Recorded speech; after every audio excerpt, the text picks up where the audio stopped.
שלום לכם. יום הזיכרון לשואה ולגבורה כאן בתחנה שלנו. לפני 3 חודשים זכיתי לדבר עם יוסף, ואני רוצה לחזור אחורה ולהשמיע לכם את השיחה הזאת. שלום לך יוסף.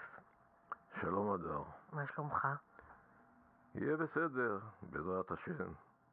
מה שלומך את? אני בסדר. אתה במקור מגרמניה, נכון?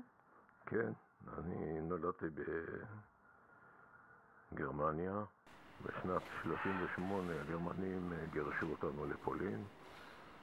הפולנים סירבו לקבל אותנו, כי אנחנו יהודים, החזירו אותנו לגרמניה. את אבי מיד כלאו בכלא, ואותי ואימי שלחו לגטו. והיינו בגטו מאז. מדי יום היינו מחפשים אוכל ומזון שיהיה לנו מה לאכול. הרבה תעסוקה לא היה וגם הרבה אוכל לא היה לנו. אמי חלתה, הייתי מבקר אותה בית חולים, ויום אחד שיצאתי לחפש אוכל, כשחזרתי היא כבר לא הייתה. ביררתי איפה היא נמצאת, אמרו לי שלקחו אותה למחנות עם כל המשלוח. היה לכם דרך לשמור על איזשהו קשר? קשר לא היה, כתבתי מכתבים, לא קיבלתי תשובות.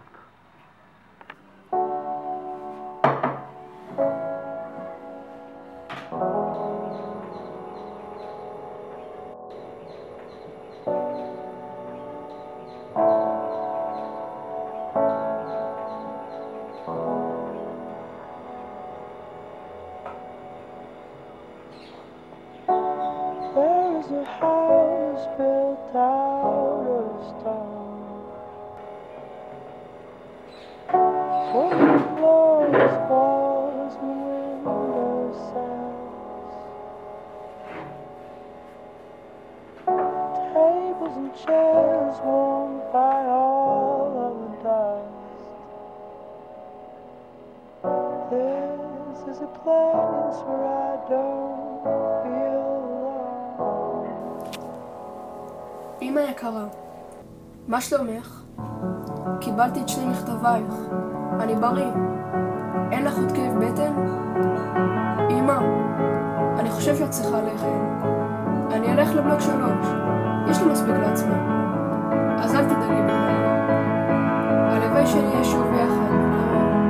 כאשר יהיה לי לחם, אשלח לך. הרי את יודעת זאת. אמא.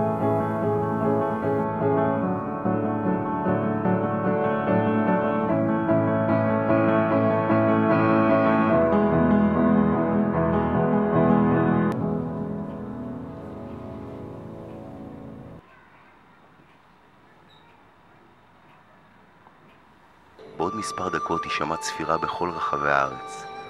זהו יום הזיכרון הראשון שלפי רישומי הממשלה לא נשאר אף ניצול שואה בין החיים.